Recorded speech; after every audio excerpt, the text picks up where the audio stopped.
দেই নাই। আমার সন্তানের রক্ত নিয়ে আমরা রাজনীতি করতে চাই না। আমরা চেয়েছি এদেশে ইসলামের অধিকার, আমরা চেয়েছি দেশ এবং জাতিতে ইসলাম প্রতিষ্ঠিত হবে, ইসলাম বাস্তবায়িত হবে। এই প্রশ্নে কারোর সঙ্গে আপোষ নাই। বাংলার মাটিতে দাঁড়িয়ে ওপেন হাজার হাজার লাখো জনতার এই মহা জনসমুদ্রকে সাক্ষী রেখে বলতে পারি, আমরা সুবহানাল্লাহ বলতে বলতে পালিয়ে যাই নাই।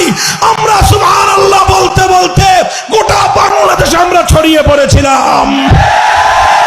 আমাদেরকে বলেছিলাম ঘর থেকে বের হতে দেবে না। আমরা বলেছিলাম আমরা ঘরে থাকবো, তোমরা থাকতে পারবে না। আজ 55,000 বর্গ মাইলের কোথাও বাটি চালান দিয়ে তোমাদের খুঁজে পাওয়া যায় না।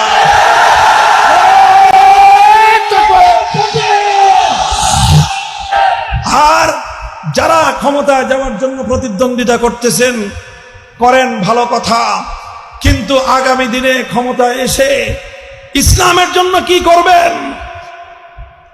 যারা আল্লাহর নবীকে, আল্লাহর কোরআনকে যারা কটাক্ষ করে, তাদের ব্যাপারে কি শাস্তিমূলক ব্যবস্থা গ্রহণ করবেন, তার প্রতিশ্রুতি জাতির সামনে আগে দিতে হবে। সেগুলো আগে পরিষ্কার করেন, তারপরে দিন দরবার হবে। কথা বলেন ঠিক না বেঠিক? আমির হেফাজত আল্লামা শাহ মুহিবুল্লাহ বাবুনগরীর হাফিজাহুল্লাহ তাআলা ওয়া রাআহ, তিনি তার সর্বোচ্চ অভিভাবকত্বের জায়গা থেকে বিভিন্ন দল মতকে, বিভিন্ন রাজনৈতিক শক্তিকে উপদেশ দিয়ে থাকেন।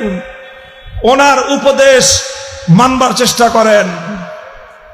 যদি ওনার উপদেশ মানতে না পারেন, নিজেদের দুর্বলতাকে খোঁজার চেষ্টা করেন, ওনাকে কটাক্ষ করবার চেষ্টা করবেন না। মনে রাখবেন, আল্লামা মুহিবুল্লাহ বাবুনগরী সেই ব্যক্তিত্ব, আমি বর্বরতার তুফানের সময় যিনি একা রাজপথে বুক টান করে দাঁড়িয়ে গিয়েছিলেন, তিনি আমাদের মাথার উপর বটবৃক্ষ হিসেবে আছেন।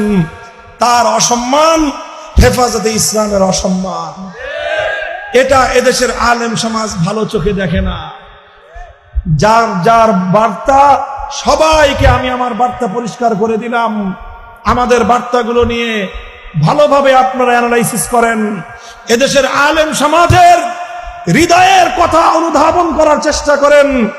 আমরা পরিষ্কার বার্তা দিয়ে যাই, 2024-এর বিপ্লব এদেশের আগামী দিনে ইসলামী রাষ্ট্র